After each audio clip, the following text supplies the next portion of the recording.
घ्यावं काय जिथं जावं तिथं ज्ञान घ्यावं. भगवान दत्तात्रयांचे गुरु किती 24.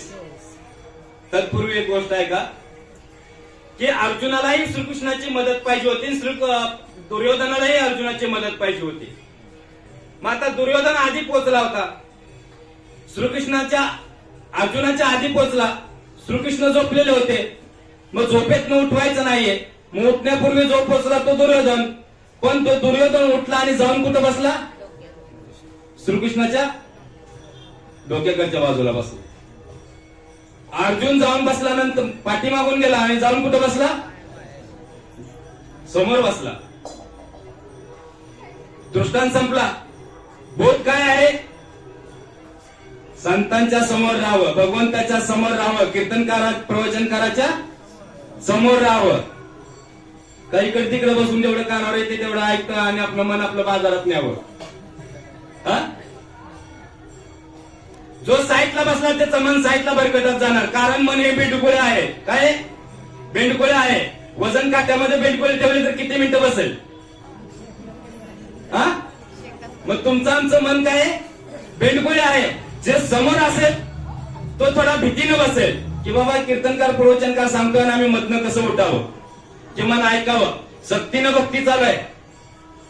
तुम्ही आम्हाला आमंत्रण दिले का? नाही. खर्च पाणी दिलाय का? नाही. पाकिट दिले का? नाही. गावाला पाकिट देऊन बोलवून घेता. गावाला पाकिट देऊन बोलवून घेता. सांगणारा येतो म्हणतो पाकिट म्हणतो मला काय करायचं, एक तासभर काय तर 20 मिनिटं गाण्यात घालवायचे, 20 मिनिटं भजनी मंडळाला खुश करायचंय आणि 20 मिनिटं ह्यांना सांगायचं आणि पाकिट घेऊन घरी जायचंय. आम्ही ते करायला जन्माला आलेलो नाही. जे आहे ते सत्य सांगून, जे सत्य आहे ते कोणी आचरण करू अथवा न करू, कुणाला खरं वाटो अथवा खोटं वाटो, जे सत्य आहे ते सत्य आणि जे सत्य आहे ते परमात्मा आहे. म्हणून जे सत्य आहे त्या सत्याचा बोध घ्यावा, याच्यासाठी जीवाला ज्ञान असणं गरजेचं. आणि हे ज्ञान संतांनी प्रवचन कीर्तनाच्या माध्यमातून, ग्रंथाच्या माध्यमातून सांगितलं. ओम श्री सद्गुरु समर्थांनी शिवहोम प्रथम खंड, द्वितीय खंड, तृतीय खंड असे 3 ग्रंथ आपल्या शिष्याला समाधी अवस्थेमध्ये सांगितले. आणि ते समाधी अवस्थेमध्ये सांगितलेले जे ग्रंथ आहेत त्या ग्रंथामध्ये 365 गुरुवचन आहेत. आणि त्या गुरुवचनामधलं आचरण 2004 पासून 2005 पर्यंत मी केलं. माझ्या कुटुंबाने त्यातल्या काही गोष्टी केल्या. त्याच्यामुळे भगवंताच्या कृपेने, समर्थांच्या आशीर्वादानं जे आर्थिक स्थैर्य पाहिजे होतं त्या आर्थिक स्थैर्यासाठी जे आम्ही कर्म केले, सांगत ते आचरण केलं, त्या आचरणाचा परिपाक म्हणजे आमच्या घरामध्ये 4 माणसं आज नोकरीला आहे. केलेल्या कर्माचं फळ हे भगवंत दिल्याशिवाय राहत नाही. म्हणून पेरत जावं, पेरल्याशिवाय. जर पाऊस पडत असेल आणि जर समजा वातावरण असेल, शेतकरी बिया पेरतो तो पावसाळ्यात पेरतो की पावसाळ्याच्या आधी पेरतो? पेरणीच्या कालावधी पेरतो, जेणेकरून त्यावेळेला पाऊस नसतो. तसं जीवाला अनुकूल परिस्थिती असो, प्रतिकूल परिस्थिती असो, येणारा दिवस कसा आहे, चांगला की वाईट नाही माहिती नाहीये. म्हणून सत्कर्म सतत पेरत राहावे. सुख असणारानं टिकवण्यासाठी, सुख असणारानं टिकवण्यासाठी आणि नसणारानं मिळवण्यासाठी सत्कर्म हे करावेच करावे.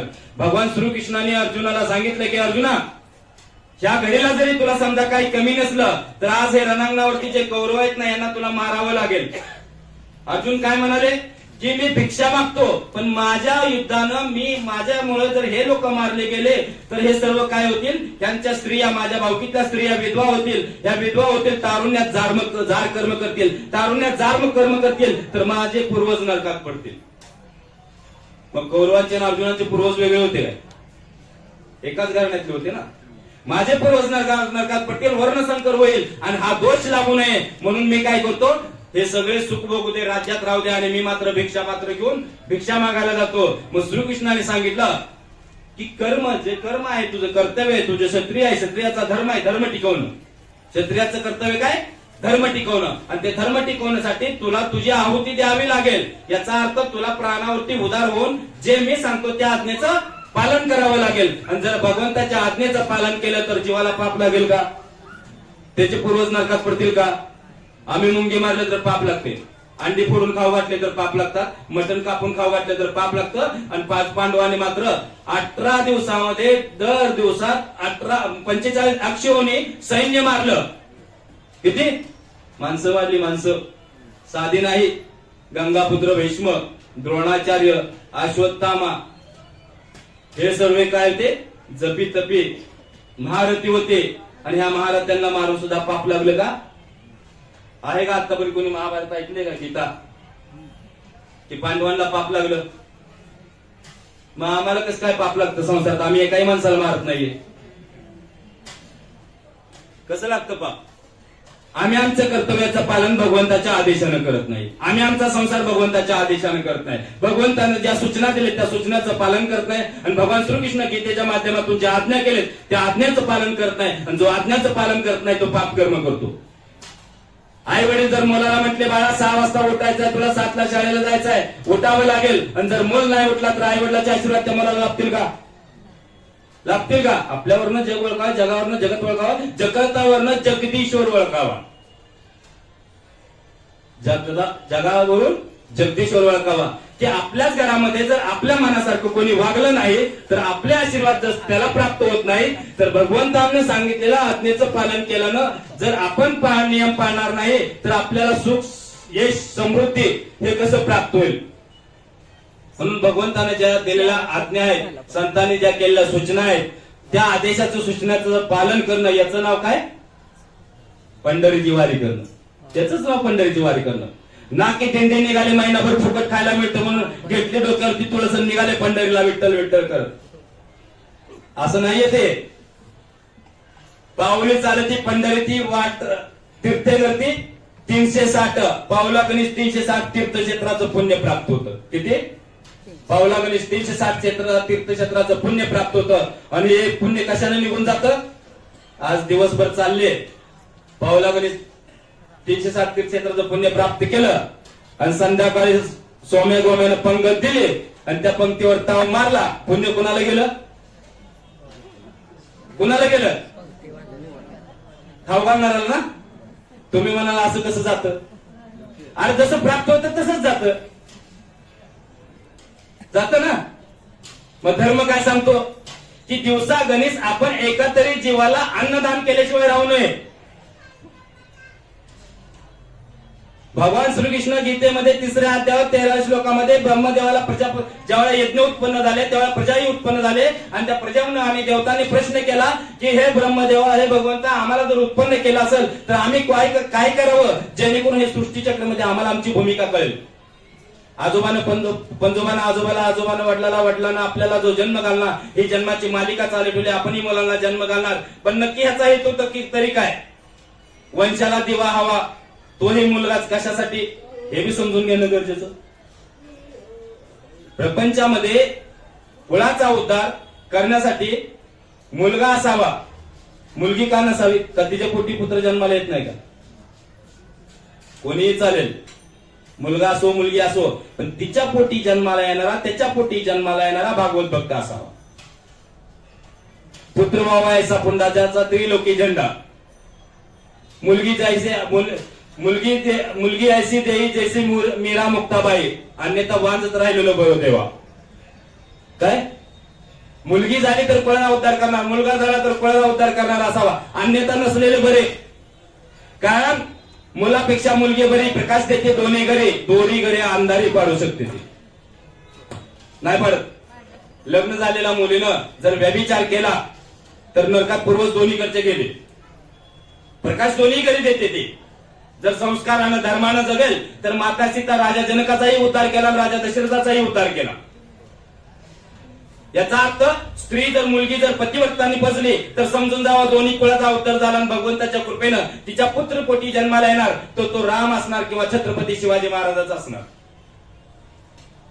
म्हणून बाप धर्माचरणी असो अथवा नसो, स्त्री मात्र धर्माचरणीच पाहिजे. कारण हिरण्यकश्यपूच्या पोटी प्रल्हाद आला, तो हिरण्यकश्यपूमुळे नाही तर कयातू मातेमुळं.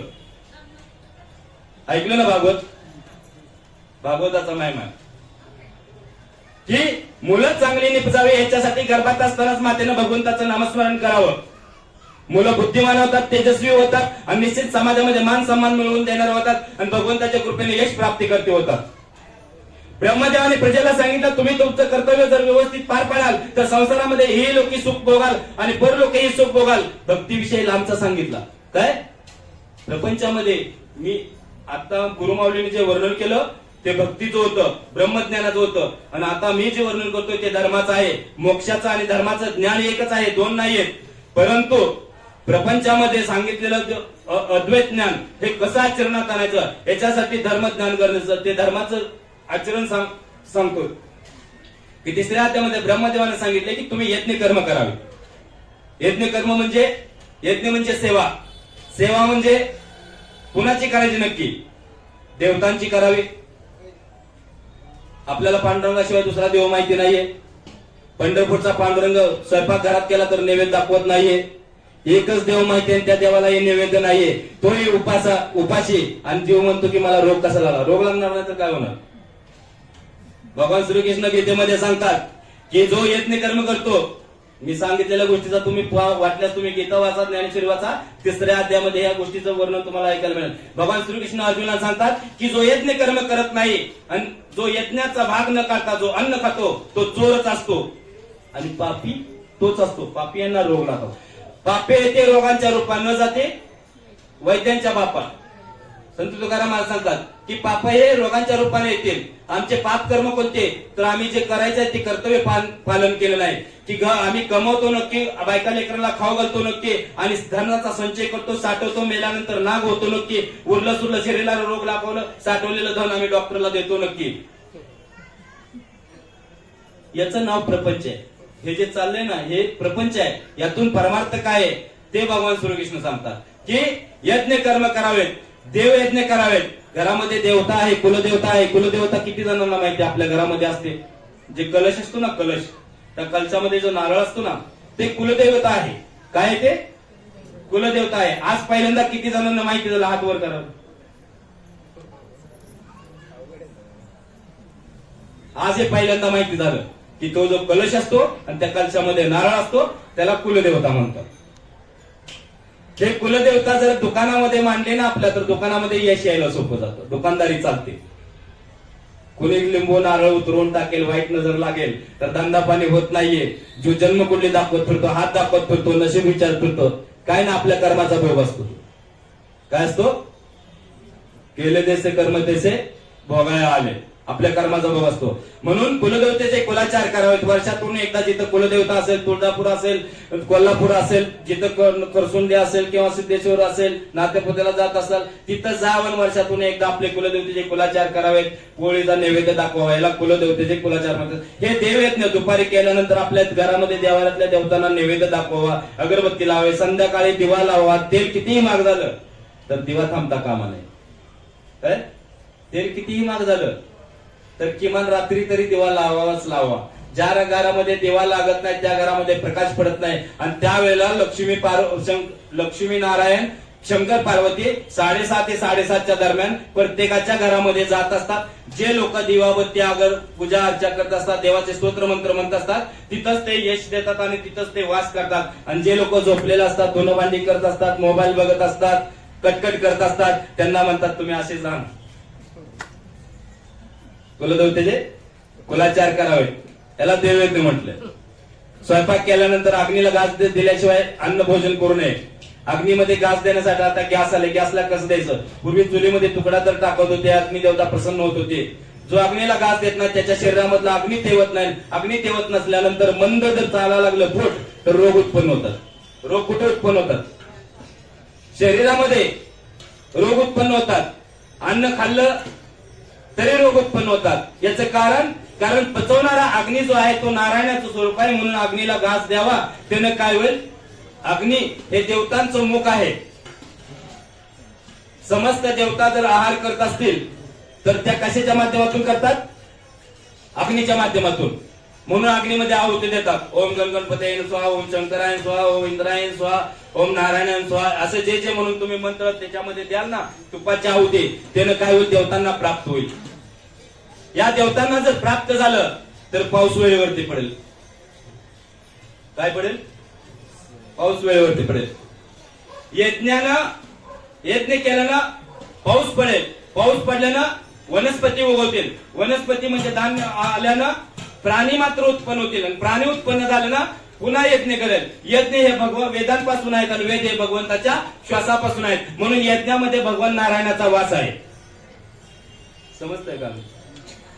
यज्ञामध्ये समस्त नारायणाचा वास आहे. यज्ञ म्हणजे आम्ही जे जे सेवा करू तो नारायण आहे. हा भाव आहे. भाव तुझी देव. भावेविन भक्ती, भक्तीविन मुक्ती. मुक्ती अशी नाही मिळणार कोणाला जोपर्यंत काया वाचा मनानं भगवंताच्या बद्दल भाव दृढ होत नाहीये तोपर्यंत भगवंताची प्राप्ती होत नाहीये. हे देवयज्ञ केलं. पितृयज्ञ म्हणजे आमचे पूर्वज गेलेले आजोबा पंजोबा जे आहेत एक कुळाचा उद्धार करण्यासाठी यांच्या आशीर्वादांची खूप गरज असते.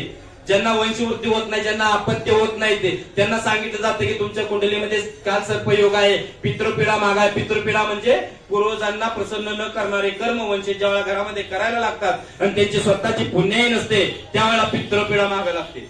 पित्तर म्हणजे भूत नव्हे. पित्तर म्हणजे कोण?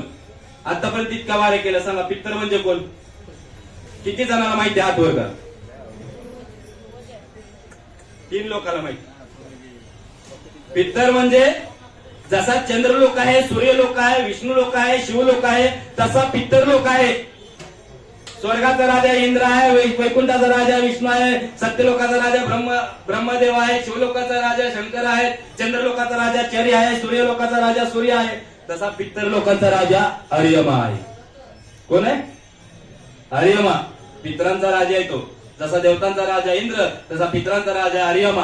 हे पित्तर लोक प्रसन्न करण्यासाठी दररोज पिंपळाला दक्षिणेकडे उभा राहून पाण्यामध्ये काळे तीळ घालून जो पूर्वजांना स्मरण करून अर्पण करतो त्याचे पूर्वज उत्तरतात आणि जो अर्पण करतो त्याला भरभरून यश देतात, आशीर्वाद देतात. हातामध्ये पाणी घ्यावं, त्यात काळे तीळ घ्यावेत आणि पूर्वजांना स्मरण करावं. माझ्या आई वडिलांकडे, माझ्या सासू सासऱ्याकडे, माझ्या कुळात निर्वंश ज्यांना तीर्थ पिंडदानाची शक्यता उरली नाही अशा सर्व आत्मेने अक्षय तृप्त हो. हा जर मंत्र दररोज म्हटले तुम्ही मराठीत आणि जर पिंपळाला पाणी अर्पण करत राहिले 1.25 वर्ष तुमची आडलेली कामं मार्गी लागणार. मग तुम्ही पांडुरंगाला नाही नाव ठेवणार 40 वर्ष झालं वारी करतो ना अजून कशातच काय नाही. पांडुरंगाने जे सांगितले ते समजून घ्या. ते समजवण्यासाठी सद्गुरू माऊली आहेत. त्यांच्या आशीर्वादानं, कृपाशीर्वादानं मी बोलतोय की आपल्या पूर्वजांच्या आशीर्वादानच वंशवृद्धी होते. आता पूर्वजांचे स्वतःचे आशीर्वाद किती आहे, आपलं पुण्य किती आहे हे माहिती नाहीये. पण मी तुम्हाला दृष्टांत आणि प्रमाणाने समजावून सांगितले कसं असतं. मुलगा कमवायला लागल्यानंतर तो आई वडिलाचा ऐकतो का? तर आई वडिलांच्या धनाचा उपयोग फारसा महत्व राहतं का? का? तो कमावतो ना, त्याचं स्वतःच अस्तित्व आहे. मग त्याला आई वडिलांच्या धनाची गरज भासत नाही, आजूबाजूच्या धनाची गरज भासत नाही. आणि मग तो धन काय करेल? त्याच्या मर्जीनं वापरेल. दारू पिऊन आला ना आई वडील तू दारू का पितो? तुझ्या पैशाने पितो का म्हणणार बापाला? मुलगा वाईट वागायला बाप म्हणाला तू असं वागू नको, व्यभिचार करू नको, माझ्या दमक मी करतो, तुला काय करायचंय? त्याचं पुण्य बोलतोय. काय बोलतो? त्याचं पुण्य बोलतो. त्याच्या पुण्याने यश प्राप्त होतं. तसं काही जणांना पुण्याईनं मुलं प्राप्त वंशाला जन्माला येत असतात आणि त्यांचं स्वतःचे पुण्य असते आणि ज्यांना होत नाहीत त्यांना पितरपीडा असते. आणि ज्यांना होतात त्यांची मुलं व्यवस्थित वागत नाहीत त्यांच्या मागे पितरपीडा असते. कारण कर्मगती अति गहन. आम्ही दोघं एकाच गुरुचे शिष्य पण श्रीकृष्ण झाला पृथ्वीपती. माझ्या घरात खायला नाही माती. कोण म्हणाले? कोण म्हणाल? सुदामा म्हणाले ना. सुदामा मित्र होते ना, एकाच गुरूंचे दोघं शिष्य होते. मग दोघांची कर्मगती गहन का?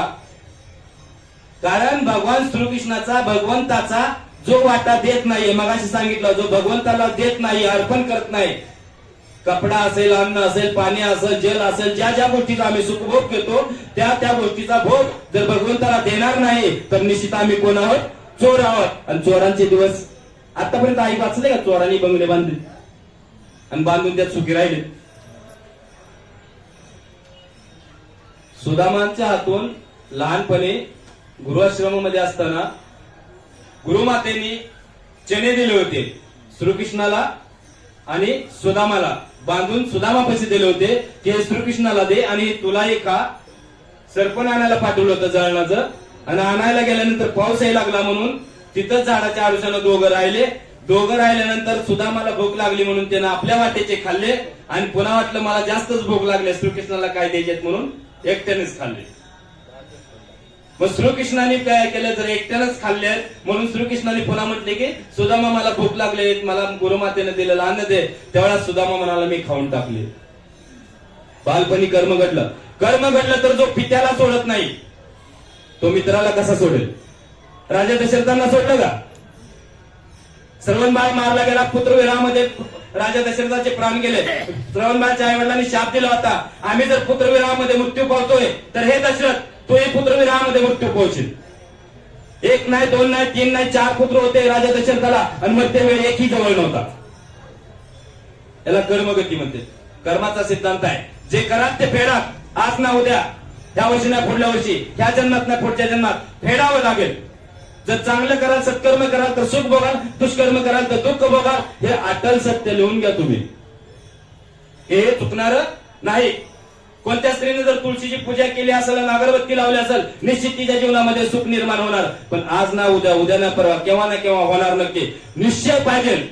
माता शबरीनं दररोज प्रभू रामचंद्र येतील म्हणून काय करत होते, पाठ लावून ठेवत होती जंगलामध्ये.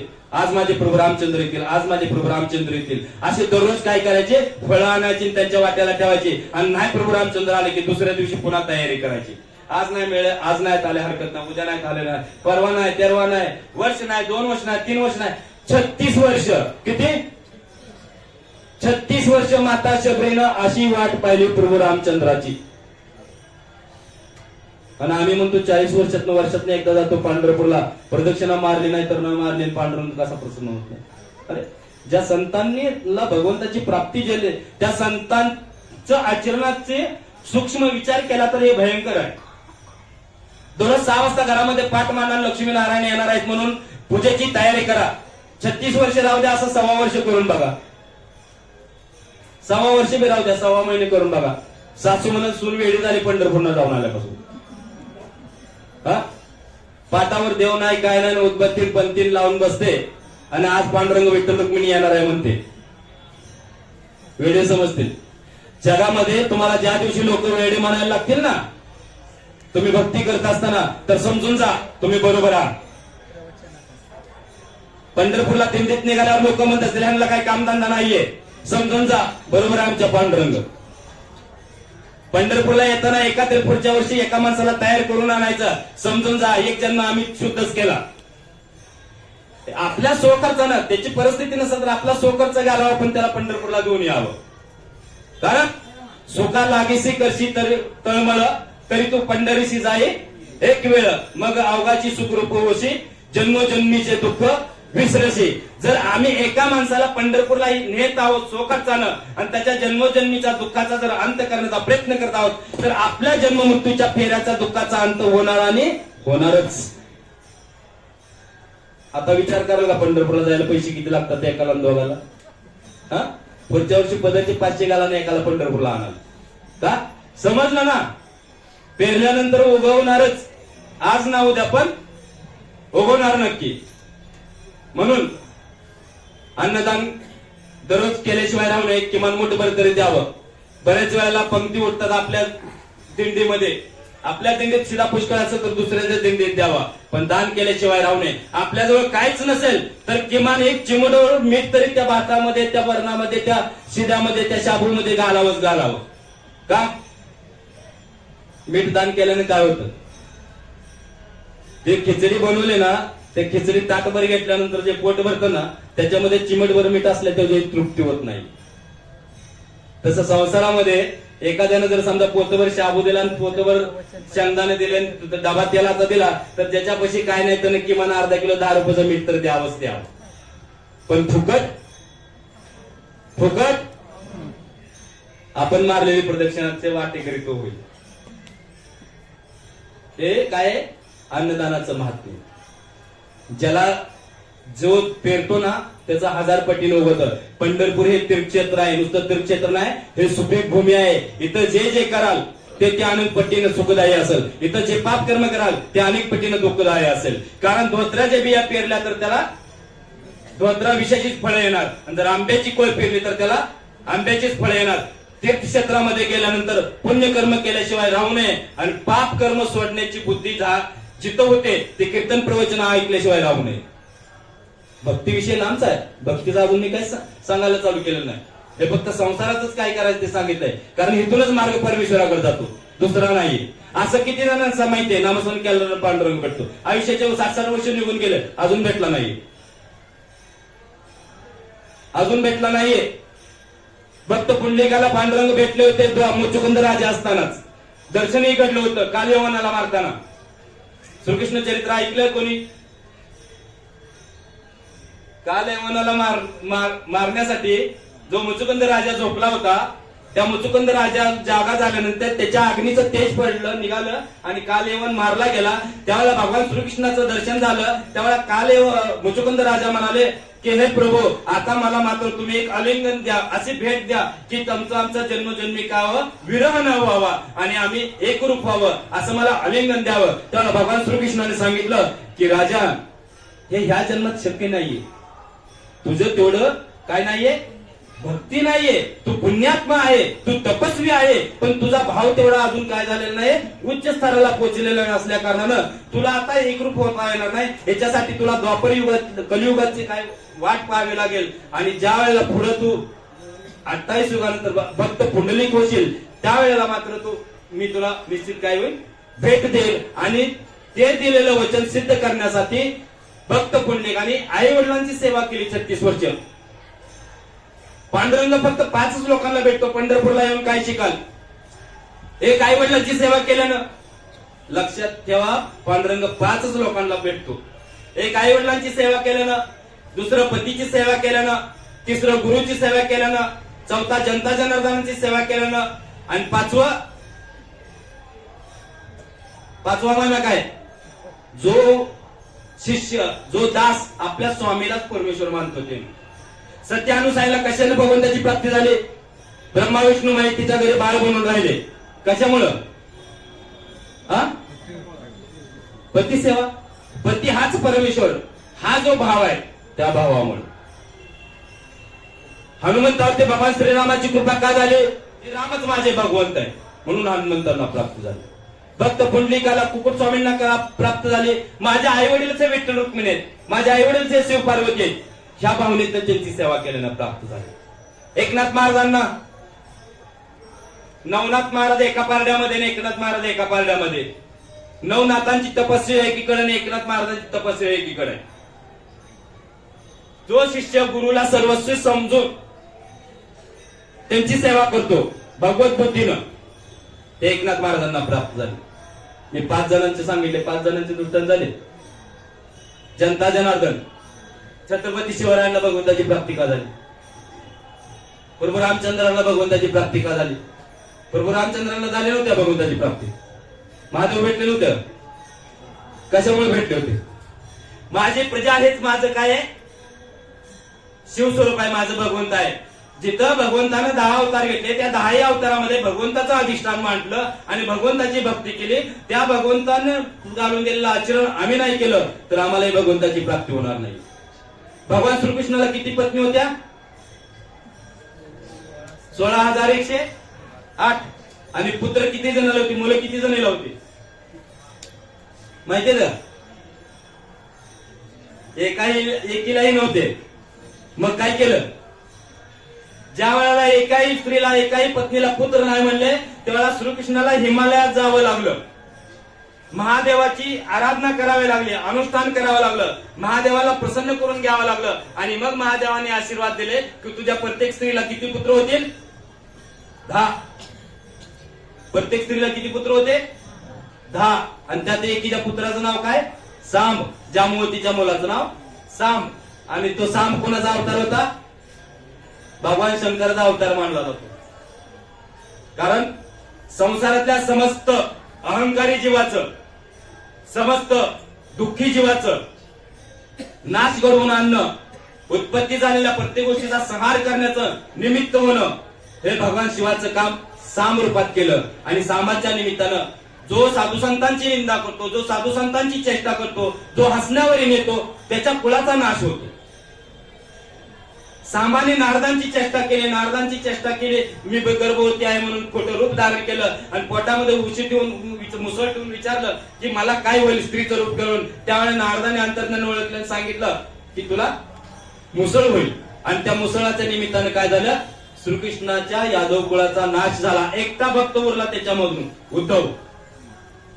उद्धव हा भगवंताचा एकटा भक्त.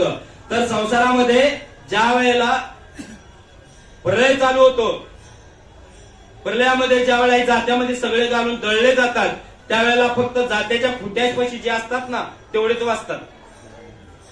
सुपातले बी जात्यात जातात, जात्यातले बी दळले जातात, पण जे फुट्यापाशी राहतात ते मात्र वाचतात. तसं जे गुरुचरणाशी राहतात आणि भगवंत चरणाशी राहतात ते मात्र जन्म मृत्यूच्या फेऱ्यातून वाचतात. या संसाराच्या दुःखाच्या चक्कीमध्ये, सुखदुःखाच्या जात्यामध्ये ते भरडले जात नाहीये. म्हणून भगवंताची भक्ती करणं गरजेचं. पितृयज्ञ केलं ना पूर्वजांचे आशीर्वाद प्राप्त होतात, आलेले यश मार्ग सुखकर होतं. मुलं जर हट्टी असतील, ऐकत नसेल, रडत असतील, क्रोधी असतील, आई वडिलांना उलट बोलत असतील, त्यांची लक्षणं 4 वर्षाच्या आत दिसत असतील, तर आपल्या पूर्वजांच्या पितर्थ गया नाशिक येथे त्यांच्या त्रिपंडी पूर्वजांची श्राद्ध विधी कर्म करा. टिपळाला दररोज पाणी घाला. जे जन्माला आलेले हट्टी मुलं आहेत ना ते हळूहळू ऐकायला चालू होतं, कारण ते तुमच्या घरातले घराण्याचे पूर्वज असतात. जे सुख तुम्ही त्यांना देण्यासाठी कर्म करत नाही त्याच्यामुळे ते तुमच्या वाटेला पुन्हा दुःख द्यायला आलेले असतात. त्यांना साथ करण्याचं सामर्थ्य पूर्वजांमध्ये राहतं.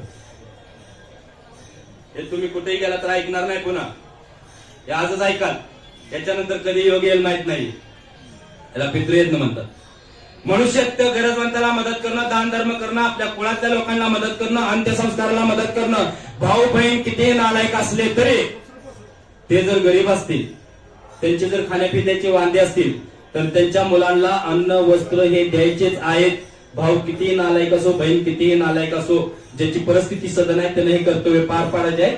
कारण भाऊ बहीण हे आपल्या पूर्वजांच्या वंशजातल्या, आपल्या आईच्या गर्भातून आलेले आत्मे असल्यामुळे त्यांचे आशीर्वाद हे आपल्याला लाभतात. त्यांनी नाही दिले तरी लागतात. कारण भांडण हे मायाचं आहे, आत्म्याचं नाही. एक आत्मा दुसऱ्या आत्म्याशी भांडू शकत नाहीये. एक शरीर दुसऱ्या शरीराशी भांडतं. एक वाणी दुसऱ्याच्या कानाला शिव्या देते. आत्मा आत्म्याला शिव्या देतो. मी तोंडानं वाईट बोलतो, समोरचा कानानं वाईट ऐकेल. मग एक कान ऐकून एक वाणी बोलते, दोन्ही जळून भस्म होणार, म्हणजे दोघंही खोट आहेत. म्हणून कोणी आपल्या संग वाईट बोलत असेल, वाईट वागत असेल तर त्याच्याकडे न बघता आपण आपले सत्कर्म करावेत. कारण जो भावाचे, बहिणीचे, आपल्या पूर्वजांचे आशीर्वाद घेतो तो संसारामध्ये खऱ्या अर्थानं त्याच्या घरामध्ये सुख नाही तर शांती आणि समाधान सुद्धा राहतो. कारण शांती समाधान सर्वांकडे नाहीये आणि हे बाजारात मिळत नाही. ते दुकान अजून पंढरपुरामध्ये पांडुरंगानं घातलेलं नाही, कोणाला घालू दिलेलं नाही. काय समाधान, संतोष कोणत्या दुकानात मिळेल?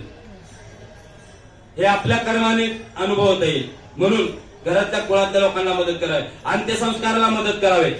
कोणाला जर समजा मेला असेल, गरीब एखादा असेल, बेघर असेल, अनाथ असेल, त्याला जर समजा कोणी दहन द्यायला विधी लाकडं नसतील तर आपल्या खर्चाने करावे, अंत्यविधी मदत करावी. हे कर्म आहे काय? ते सत्कर्म आहे. या सत्कर्माने काय होतील? मनुष्य यज्ञ पूर्ण होतो. 1 2 3 4 5 पैकी कोणत्या बोटाला करंट दिल्यानंतर मला करंट लागेल? कोणत्या बोटाला करंट दिल्यावर मी मरेल? कोणत्याही बोटाला करंट दिल्यावर लागेल ना. देवयज्ञ देवतांची सेवा करा सुखी व्हाल, पितृयज्ञ पितरांची सेवा करा सुखी व्हाल, मनुष्ययज्ञ मनुष्याची सेवा करा सुखी व्हाल, भूत यज्ञ प्राणी मात्र गायीला घास देण्यानं, कुत्र्याला घास देण्यानं, पशुपक्ष्यांना दाणे दिल्यानं जी सेवा करते त्यानेही पुण्य बनेल, त्यानेही सुख प्राप्त होईल. देवयज्ञ, पितृयज्ञ, मनुष्ययज्ञ, भूतयज्ञ, ब्रह्मयज्ञ, ग्रंथाचं वाचन चिंतन केल्यानं सुद्धा. म्हणून काही ग्रंथामध्ये लिहिलं असतं ज्ञानेश्वरी वाचा सुख प्राप्त होईल, पुराण वाचा सुख प्राप्त होईल. ग्रंथाचं वाचन केल्यानं सुद्धा पुण्य बनतं. मग आपण श्रावणामध्ये ग्रंथ लावतो ना, रामायण लावतो, शिवपुराण लावतो, काशीखंड लावतो. कशासाठी? श्रावणातच नाही करायचं, हे 12 महिने करायचं. 12 महिने तो आनंद परमात्मा आहेच आहे. म्हणून हे पंचम आहेत ना, हे ग्रंथ वाचल्यानं, हे ऐकल्यानं, जे जीवाला कळतं त्याचं आचरण केल्यानं दररोज दिवसा गणित क्षणोक्षणी पुण्य कर्म बनतं, त्याला सत्कर्म म्हणतात. आणि हे सत्कर्म केल्यानं काय होतं? सुकृत बनतं. बहुत सुकृताची जोडी म्हणून विठ्ठल आवडे. राम राम केव्हा येतं मुखाशी? अनंत जन्माच्या पुण्याचा संच असल्यावर. पुण्यच पाठीशी नाही, जीभ जर झाली राम राम कसं म्हणणार? वाल्या कोळीला राम राम म्हणता येत नव्हतं, कारण पाप कर्म इतकं जड होतं. म्हणून त्याला काय सांगितलं नारदांनी, तुला राम राम म्हणतात ना, तुला लोकांना मारायची प्रॅक्टिस झालेली आहे, तू मरा मरा म्हण. काय म्हण? मरा मरा म्हण. मग तो मरा मरा मरा मरा मरा मरा मरा मरा मरा मरा राम राम राम राम राम राम राम राम राम राम राम राम राम राम. उलटा नाम जपत जग जाना वाल्मिकी होय ब्रह्म समाना. उलटा मंत्र कोणी म्हटला? वाल्मिकीने म्हटला. राम नाम हे इतकं पवित्र आहे, इतकं शुद्ध आहे, तुम्ही उलट जरी जपत राहिला तर ते तुम्हाला सरळ केल्याशिवाय राहणार नाही, जन्म मृत्यूच्या फेऱ्यातून सोडवल्याशिवाय राहणार नाही. म्हणून नामस्मरण करा. म्हणून हे पंचमहायज्ञ केलं ना, जे बनतं त्याला सुकृत म्हणतात, त्याला पुण्य म्हणतात. ते पुण्य आणि मेल्यानंतर हा आत्मा जाताना पाप पुण्याचं गाठोड सोबत घेऊन जातो, कर्मसंचय सोबत घेऊन जातो. आता इथून मनुष्य जन्मातून गेल्यानंतर मगाशी महाराजांनी सांगितलं 84 लक्ष योनीमध्ये जीव कुत्रा मांजर डुक्कर गाढव होऊन फिरतो, भूत प्रोत पिशाच योनीमध्ये जातो, अथवा नरकवास भोगतो, अथवा पुण्याने स्वर्ग लोकामध्ये राहतो. 28 प्रकारचे 21 प्रकारचे स्वर्ग आहेत, 28 प्रकारचे नरक आहेत. ज्यांनी गरुड पुराण वाचलं असेल किंवा शिवपुराण वाचलं असेल त्यांना माहिती आहे की 21 प्रकारचे स्वर्ग आहेत, 28 प्रकारचे नरक आहेत. आणि हे पुण्याच्या बळावरती अनुभवले जातात, पुण्य आणि पापाच्या बळावरती अनुभवले जातात. हे पाप पुण्य आमच्या कर्मानं बनतं आणि हे कर्म आम्ही सोबत घेऊन जातो. चित्रगुप्तामध्ये यमुनोत्रीमध्ये गेल्यानंतर या कर्माचं काय होतं, आमच्या वाचन होतं आणि तिथं वाचन केल्यानंतर त्या कर्मानुसार आम्हाला गती मिळते. आता विषय असा आहे की आम्ही डुकराच्या जन्माला येणार का? ज्यांनी माळा घातलेले आहेत, जे एकादशी करत आहेत, ते डुकराच्या जन्माला येणार नाहीत. पण जे एकादशी दिवशी अन्न खातात, तुकाराम महाराज सांगतात की शुक्राचा जन्म घ्यावा लागेल त्याला. कोणाचा? शुक्राचा जन्म घ्यावा लागेल. म्हणून एकादशी हे महाव्रत आहे, केल्याशिवाय राहू नये. सकल व्रतामध्ये सर्व एकादशी एवढं महाव्रत नाहीये. एकादशी करावी, आपण करावी. आपल्या संस्कारानं आपल्या मुलांना जेव्हा आपल्या आसपास जे नातेसंबंध आहेत त्या लोकांना एकादशी शिकवावी, माळ घालायला त्याला तयार करावं. कारण माळ घातला तर पुन्हा मनुष्य जन्म मिळतो. अन्यथा बिगर माळेचा जो मरतो ना, तो कितीही दाणे असू देत लिहून घ्या, तो नरकात जाणार. एकदा का होईना जाणार नाही. का? चोरी करणार तो 2-4 महिने का होईना जेलमध्ये जाणार का नाही? किमान बेल होईपर्यंत 4 दिवस तर जाणार का नाही? मी कोर्टात आहे म्हणून काय त्याची भाषा बोल. कोर्टात जो चोरी करणार तो 1-2 दिवस जेलमध्ये जाणार, नंतर त्याचा बेल होणार, तो गोष्ट नाही राहील. पण त्याच्या कर्मामुळे त्याला एकदा तिथं जावं लागेल. तसंच जो कर्म कुकर्म करतो, माळ घालत नाही, हरिकथा ऐकत नाही, भगवंताकडे नेणारा ज्ञानाचं आकलन करत नाही, तो निश्चित नरकात जाणार. म्हणून हे पंचमहायज्ञ करावेत. हे ब्रह्मदेवानी कुणाला सांगितलं? मानवाला सांगितलं की हे कर्म केल्यानं काय होईल? देवतांचे आशीर्वाद प्राप्त होतील, देवतांना बल प्राप्त होईल. आणि देवतांना बल प्राप्त झालं की त्या देवता काय करतील? तुम्हाला सांभाळतील. तुम्ही धर्माचं पालन करा, धर्म तुमचं पालन करेल. आई वडिलांनी मुलाचं रक्षण करावं, मुलं आई वडिलाचं रक्षण करतील. काय? आई वडिलांनी मुलांचं रक्षण करावं, मुलं आई वडिलांचे रक्षण करतील. आम्हाला जन्माला कोणी घातलं? या डोळ्यामध्ये एकीकडे चंद्र आहे, एकीकडे सूर्य आहे. म्हणजे चंद्र सूर्याचा अंश डोळ्यामध्ये आहे म्हणून आम्हाला दिसतं. अन्यथा डोळ्याला दिसण्याचं सामर्थ्य एका नारायणाशिवाय कोणाकडे नाहीये. रात्री टोबा बंद केला, लाईट बंद केले, आम्हाला डोळे असून दिसत नाहीये. का? कारण ना चंद्र आहे ना सूर्य आहे. चंद्र सूर्य नसेल तर आम्ही पाहू शकणार नाही. डोळ्यामध्ये चंद्र सूर्य आहे, हातामध्ये इंद्र आहे, हृदयामध्ये ब्रह्मा विष्णू महेशांचा वास आहे. म्हणून आपल्या शरीरामध्ये 33 कोटी देवता आहेत आणि या 33 कोटी देवतांमध्ये विराजमान जो आत्मा ज्याला म्हणतो परमात्मा, तो ब्रह्म आहे. म्हणजे अंडे मटण दररोज जे खातात ते अभिषेक कुणाला करतात? अभिषेक कुणाला करतात? ते त्यांच्यासारखं पापी कोण आहे? अशांच्या घरचं पाणी प्यायचं नाही, अशांच्या घरी मुलीही द्यायचे नाही, अशाच्या घरी जावाई करायची नाही. का? कारण ते नरकात जाणार आहे. ते तुम्हाला कोणी सांगणार नाही. मला तुम्ही काय देत नाही त्यामुळे तुम्हाला खोटं सांगायला मला काय जमणार नाही. मी जे आहे तेच सांगेन. कारण पापियांची नातं जोडण्यासाठी आम्ही जन्माला मनुष्य जन्मात आलोच नाहीये. कारण आम्ही पाप भोगून भोगून भोगून भोगून भोगून पुन्हा जन्म मृत्यूच्या फेऱ्यातून सुटण्यासाठी आमची स्वरूपस्थिती जी आहे पांडुरंग, तो बनण्यासाठी आलोय. तर तो बनण्यासाठी आलोय तर चोरांची संगत का करावी? चोरांची नाती का जोडावीत? जे देवधर्म मानत नाही अशांची नाती का जोडावीत? जोडू नये. आपल्या सानिध्यात यावं, त्यानं माळ धारण करावे, रुद्राक्ष धारण करावा, एकादशी करावी, जमलं तर त्याच्याशी व्यवहार करावा. जगाशी व्यवहार नाही केला तर हरकत नाही. कमी मालकरी नाहीये, ते शोधत गेला. आपल्या जातीतला नसला तर चालेल पण मालकरी असला पाहिजे. काय? आपल्या जातीतला नसला तरी चालेल, पण माळकरी असला पाहिजे, भगवंताला मानणारा पाहिजे, दररोज शिवाला अभिषेक करणारा पाहिजे. श्रीकृष्णाची श्रीकृष्ण साठवलेलं धन, जन्माला घातलेली मुलं, प्रारब्धाने प्राप्त नातेवाईक, जन्म मृत्यूच्या फेऱ्यामध्ये पुन्हा भेटत नाही, आणि भेटले तर पुन्हा ओळखता येत नाही, आणि ओळखता आले तर तुम्ही पुन्हा दारात त्यांना घरात घेणार नाही. मग असे महाराजांनी सांगितलं, तुकाराम महाराजांची मामी गाढवी होती, स्वागत करू का, या मामी या या या, बसा बसा म्हणून तुम्ही घरात. ऋषीपंचमीची कथा ऐकतो. ऋषीपंचमीच्या कथेमध्ये सासरा बैल झाला आणि सासू कुत्री झाली. ऐकली ना कथा? हा, मग सुनेनं काय केलं, जळकं लाकूड घेतलं, कुत्रीच्या पाप्याकाठात घातलं.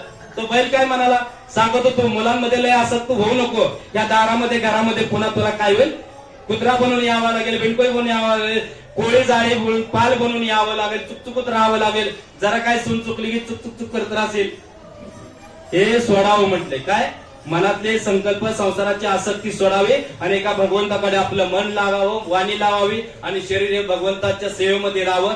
काया वाचा मानानं जो भगवंताचं भजन करतो, भगवंताचं स्मरण करतो, तो जन्म मृत्यूच्या फेऱ्यामधून सुटतो.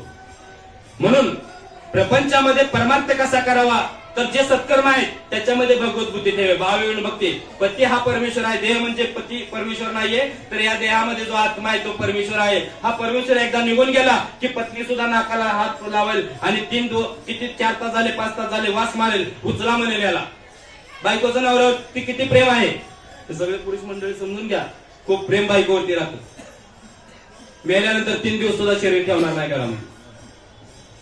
म्हणजे संसारामध्ये जे नाशवंत आहे ते समजून घ्या. हा देह नाशवंत, मलमूत्राचा बांधा, वरी चर्म घातलेले रे कुरुमी कीटकांचा सांधा.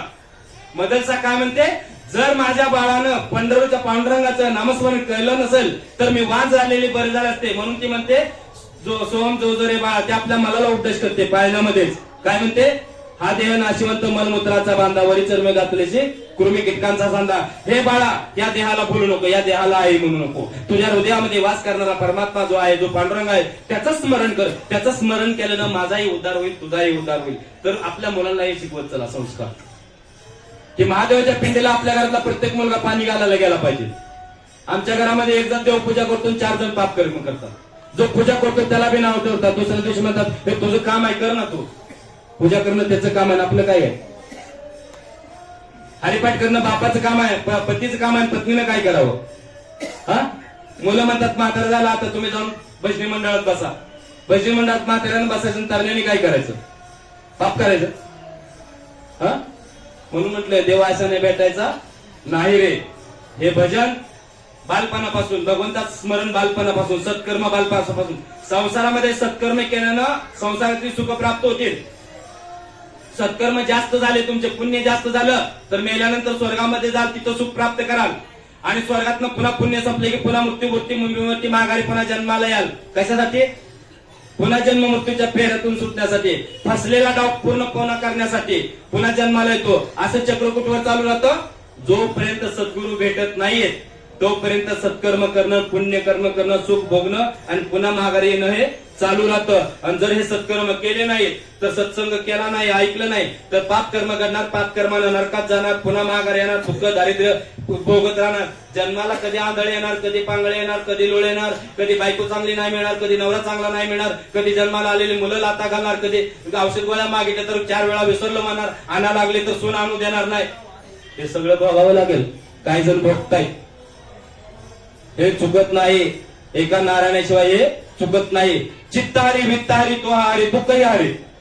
हरी हा दुःखही हारणारा आहे, पण त्या हरीला शरण गेलं तर हरिशरणम हरिशरणम हरिशरणम हरिशरणम, हरीला शरण गेल्याशिवाय हे सुटत नाहीये. म्हणून भगवंताचं भजन कसं घडेल, भगवंताकडे बुद्धी कशी ओढली जाईल, भगवंताबद्दल कानाने ऐकलेलं व्यर्थ कधीही जाणार नाही.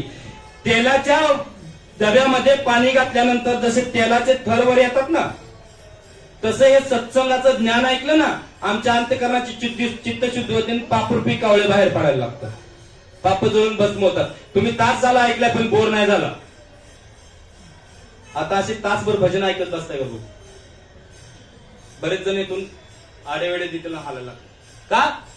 कारण भजन हा भक्तीचा अनुभव घेण्याचा मार्ग आहे. ज्ञानाचा मार्ग नाही येतो. पण मुळातच ज्ञानच नसल्या कारणानं भजनात बसत नाहीये आणि अनुभव असलेले सांगितल्याशिवाय राहत नाहीत. लहानपणी मुलांना सगळ्यांना सांगत होते शाळेत जा, शाळा शिक, नोकरी लागेल. ऐकलं का कोणी? ऐकलं नाही. पण शाळा शिकून ज्यांनी नोकरी लागली त्यांच्याकडे बघितल्यावर वाटतं की हे खरं आहे की शिकायला पाहिजे होतं, वेळ निघून गेलेला असते. म्हणून काय म्हणतात, सर्व दानामध्ये श्रेष्ठ काय असेल तर ज्ञानदान असेल. आता ज्ञान झालं, उद्यापासून तुम्ही फुकटचं कोणाचं खाणार नाहीये. लग्नाला गेला तर 4 जामनाऐवजी 2च खाणार, कारण 4 खाल्ले तर 2ची पुण्य जास्त जाईल म्हणणार. कमी खाय तितकं जपून राहील. कारण बाजारामध्ये कसं आहे माहिती, एखादी वस्तू जर डबलदा घ्यायची असेल तर त्याला धन द्यावं लागतं. तसं एखादी गोष्ट जर फुकट खात असेल तर त्याला पुण्य द्यावं लागतं. म्हणून बरेचसे साधू लोक, संत लोक आपण दिलेलं खात नाहीये. का? कारण त्यांना माहिती आम्ही केलेली साधना आहे, ह्यांच्या पदरात अशीच का घालायची, आम्ही केलेलं तप आहे. कारण ते साधक असतात. संत झाल्यावर दोष नाहीये, पण साधक अवस्थेमध्ये हे नियम पाळावे लागतात. तुम्ही सिद्ध झाले ना, तुम्ही मिरच्या खाताय की जामन खाताय, तुम्हाला तिकीट लागते की गोड लागतं, हे चव कळायची बंद झालं की मग तुम्हाला दोष नाहीये. पण जोपर्यंत कळते चव तोपर्यंत नियम पाळा. जोपर्यंत चव कळते तोपर्यंत नियम पाळायचे. हे माता सीतेला कळत नव्हतं नक्की काय आहे. तिला सांगितलं अग्नी परीक्षेचे अग्नीमध्ये गेली. का? तिला अग्नी काय पाणी काय फरक पडत नव्हता. का? कारण ती प्रभू रामचंद्राच्या चिंतनामध्ये रामरूप झाली होती, राममय झाली होती. प्रल्हादाला उकळत्या तेलात टाकलं होतं, त्याला ते उकळतं तेल काय थंड पाणी काय फरक पडला नाही. का? कारण भगवंताच्या नामस्मरणामध्ये हरिओम हरिओम हरिओम करता करता ते हरिरूप झाले होते. त्यामुळे उकळतं काय, गरम काय, उष्ण काय हे त्यांना कळायचं बंद झालं होतं. ब्रह्म झाले की जीवाला दोष नाही. म्हणून ब्रह्म बनण्यासाठी जो अभ्यास आहे तो म्हणजे नामस्मरण आहे. आणि एकदा नामानंद झाले की भजनानंद झाल्यानंतर पुन्हा दोष नाही. मग भजनामध्ये रमून राहणार. मग तासन 2 तास 4 तास विठ्ठल विठ्ठल म्हणत राहणार.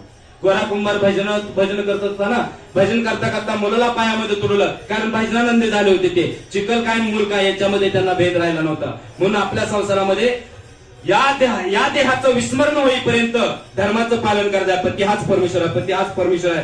घरामधले बाकीचे पुरुष सन्मान्य आहेत, त्यांचा सन्मान केला पाहिजे. दीर असो, सासू असो, सासरा असो, अतिथी असो, त्यांचा सन्मान केला पाहिजे. पण एकच पती आहे तो परमेश्वर आहे, एकच गुरु आहे तो परमेश्वर आहे. आई वडील हेच भगवंताच आहे. ही भावना जे ठेवली तर जीवाला काय होईल, ते कर्म केल्यानं, ते भाव ठेवल्यानं त्या भावाच्या बळावरती देव आकळेल. भाव बळे आकळे, एरवी नाकळे. भगवंताचं भजन हे भावाने केलं तर होतं, अन्यथा शब्द तर तो स्पीकर म्हणतो. स्पीकर लावा, त्याच्यामध्ये कॅसेट टाका, ब्लूटूथ लावा, रामकृष्ण हरी देवी म्हणते का? त्याला तांबडं लागतंय बाळाला? नाही लागत ना. ते रामकृष्ण हरी म्हणते. तुम्ही 24 तास ठेवा आणि 12 वर्षानंतर बघा ते स्पीकर सेट जातोय का असं वैकुंठाला? जाईल का? नाही जाणार ना. का? ते यंत्र आहे, त्याला मंत्रही माहिती आहे, पण ते तंत्र जाणत नाही. काय? यंत्र, मंत्र आणि तंत्र. मी काय म्हटलं, ते यंत्र आहे, ते मंत्रही आहे, पण ते तंत्र जाणत नाही. म्हणजे त्याला जाणीव नाहीये की मी भक्त आहे आणि ज्याचं नाव घेतो तो माझा भगवंत आहे. ही बुद्धी कोणाला आहे? फक्त माणसाला. म्हणून माणसाला भगवंताची प्राप्ती होती, त्या स्पीकरला होणार नाही. आम्ही घरामध्ये मोबाईल वरती लावतो भजन, आणि इकडे तेल होतं गेलं, चहा होतो गेला, पाणी होतं गेलं, दूध होतं गेलं. अशा मोबाईलचा उद्धार, त्याच्यामध्ये गेलेला आत्म्याचा उद्धार. आपण राम राम म्हटलं पाहिजे.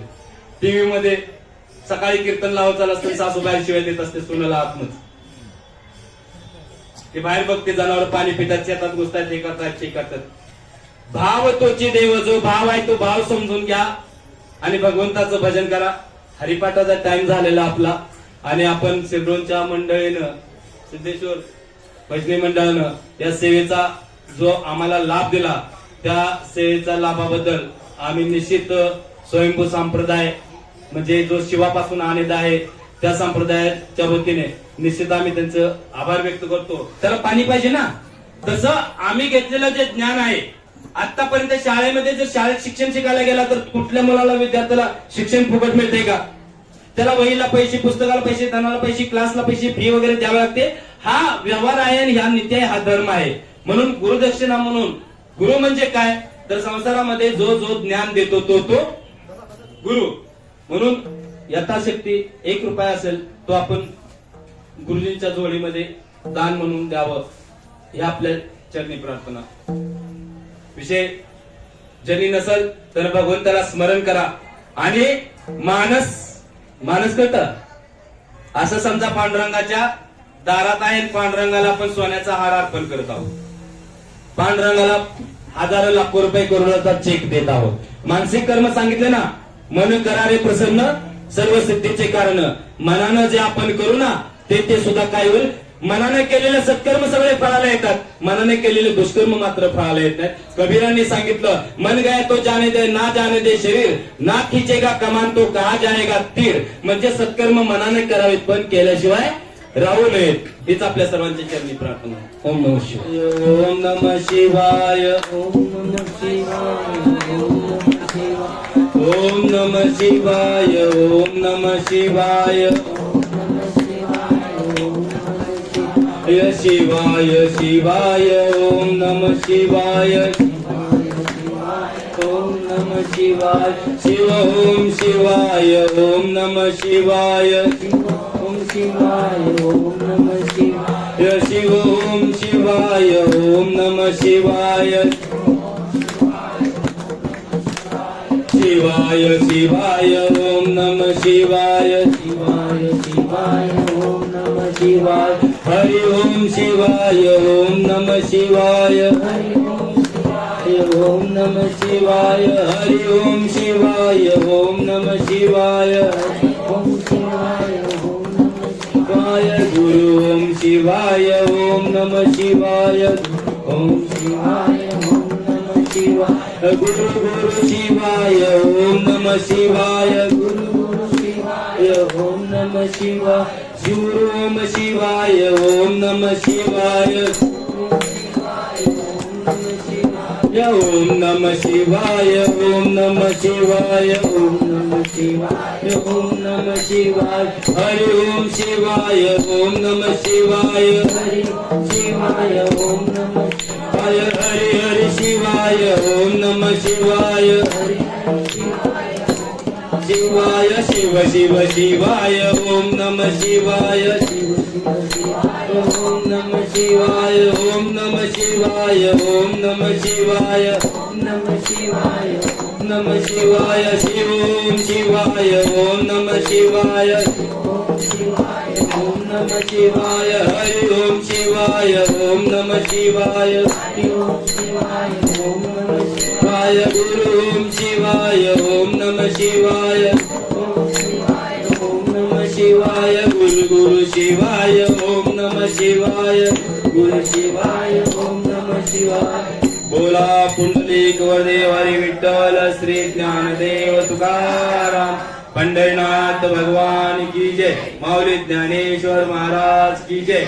जगत गुरु संत तुकाराम महाराज की जय. सब संतन की जय हो.